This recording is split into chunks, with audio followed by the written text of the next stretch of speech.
Bien, estamos con el secretario de Salud Pública Municipal, doctor Leonardo Caruana. Leonardo, bienvenido. ¿Qué tal? Gracias por invitarme. Buenas noches. Bueno, gracias. Bueno, ¿cómo está Rosario después de la pandemia? Bueno, la pandemia... A ver, el después de la pandemia es porque estamos mucho mejor en términos de indicadores biológicos del virus. Y por eso se habla... Bueno, a mí se me pregunta, ¿ya terminó?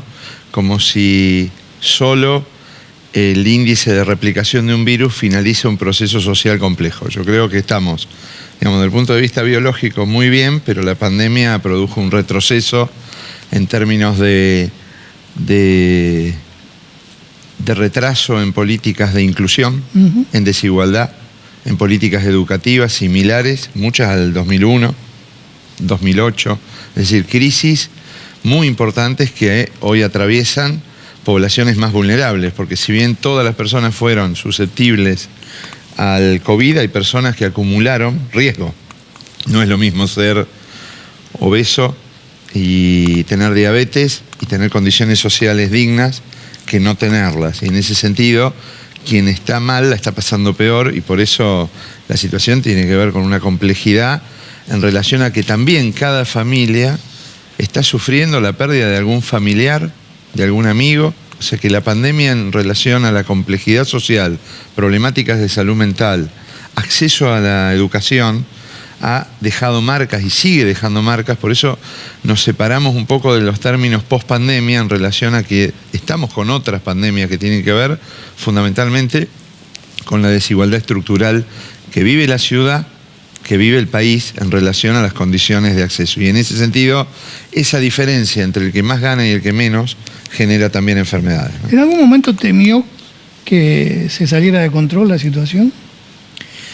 Sí, la verdad que tuvimos, cuando nosotros mirábamos países que inclusive tienen los mismos indicadores, porque digo, no estoy diciendo Suecia y los países que aparecían al principio, sino países de Latinoamérica o la misma Italia, donde se encontraban, bueno, personas fallecidas en los domicilios o en los geriátricos. Nosotros teníamos ese temor. Sí, una fortaleza que no tenían esos países, que es una fuerte presencia territorial, es decir, de salud.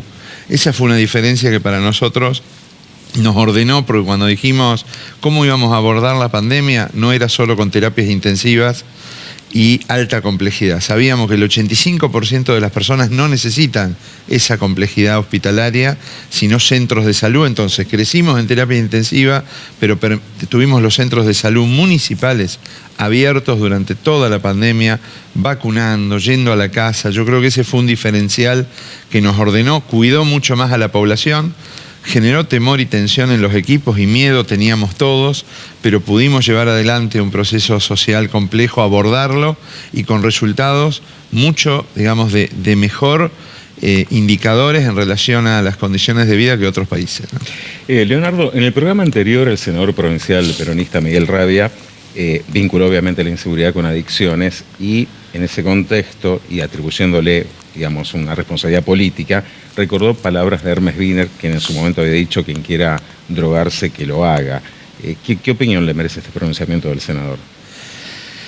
Bueno, la verdad que primero creo que ya hablar de adicciones habla de una terminología en relación a estigmatizar el consumo, cuando vivimos en una clave de época donde el acceso a la felicidad forma parte o está mediado por el consumo irracional de las cosas. Y esto no tiene que ver solo con la población pobre y relacionada con la violencia. Es decir, nosotros, si hay un sistema capitalista que justamente provoca el consumo irracional de las cosas para llegar a la felicidad, esto está pasando en todos los estratos. Y por otro lado, la verdad que cuando uno piensa en... Bueno, el senador se expresó en relación al hospital regional, a la situación de cómo abordar la problemática del consumo. Creo que hay que abordarla integralmente, que hablar de consumo y reconocer que las personas consumen no es incentivar el consumo, sino partir de que las personas consumen cosas, consumen un uso indiscriminado del celular, consumen en el juego, en el casino, y lamentablemente los chicos que no tienen un futuro como otros, consumen sustancias dañinas. ¿Cómo trabajar esto? Bueno, no creo que tenga que ver con ir a rastrillar adictos. Ya se nombró en la pandemia que había que salir a cazar el virus, y en general cuando uno sale a cazar o sale a rastrillar, se refiere a salir a cazar y rastrillar pobres. Y la verdad que el proceso es mucho más complejo, es con las organizaciones sociales, es con los vecinos, pero es discutiendo qué sociedad queremos y qué consumimos, cómo lo consumimos y qué discutir sobre ese consumo, ¿no? La inseguridad y la cantidad de heridos y muertos que nos ha generado en este último tiempo ha puesto a prueba al sistema de emergencia sanitaria. Digo, ¿cómo estamos en ese sentido? Bueno, estamos en un momento complejo porque toda esa expresión de la violencia, de lo que vemos todos los días en heridos de armas de fuego, en fallecidos que ingresan a las guardias, tienen contacto con los servicios de salud, no solo con las emergencias. Nosotros también tenemos 52 centros de salud, y cada centro de salud está inserto en muchos de los barrios donde hoy hay situaciones complejas y viven esas situaciones complejas. Inclusive la violencia ha moldeado los servicios de salud. Hoy, digamos, tenemos formas de trabajo distintas porque la situación en Empalme, Graneros, cuando decimos Empalme, Ludueña, situaciones complicadas que hemos visto por los indicadores en relación a los mapas de calor y los fallecimientos, no está ajeno el trabajo en el centro de salud. Sí, no da lo mismo una ciudad que tenga infraestructura pública y que tenga un sistema de salud con el ECA y el centro de salud Roque Coughling en el pleno barrio Ludueña, ahí en Humberto Primo y La Vía. Tener esas dos instituciones cuidan y acompañan. No resuelven los problemas de la violencia, porque los problemas nosotros atendemos, pero la situación de la violencia tiene que ver con otras cuestiones, con la impunidad, con las inequidades, con la intolerancia que hoy estamos viviendo y que también es necesario abordarla, pero sí, cuando ingresa alguien como ingresó el policía con 7 heridas de armas de fuego, como ingresó... Bueno, como están ingresando con situaciones muy graves, no es lo mismo tener un Clemente Álvarez con todas las especialidades en el lugar, con la posibilidad de trabajar y hacer cirugías prolongadas a cualquier hora del día y poder abordar y resolver y cuidar a la población, que no tenerlas. Por eso siempre decimos, bueno, cuando en los 90, en pleno auge de políticas neoliberales, se privatizaba el Estado, aquí se decidía un camino inverso, que era construir infraestructura pública, que no es lo mismo que proveer servicios privados. En la pandemia en la Argentina se vio más consumo de bienes privados que creación de infraestructura pública. Yo creo que tenemos que pensarlo a esto y verlo críticamente este proceso, porque también la creación de infraestructura pública cuida y salva vidas. Tenemos un 2023 electoral cada vez más cerca. ¿Vas a ser candidato a intendente? Bueno, ya me lo preguntaron esto en algún momento cuando también, digamos, procesos de alta visibilidad, como fue Calle Salta, en donde a determinados funcionarios, por tener la cara visible, nos ponían en ese lugar. Yo la verdad que primero he sido gestor y he estado acompañando a Hermes Wiener y a todas las intendencias desde un lugar de trabajo, desde el centro de salud en un barrio hasta secretario en los últimos 12 años y subsecretario 3 años.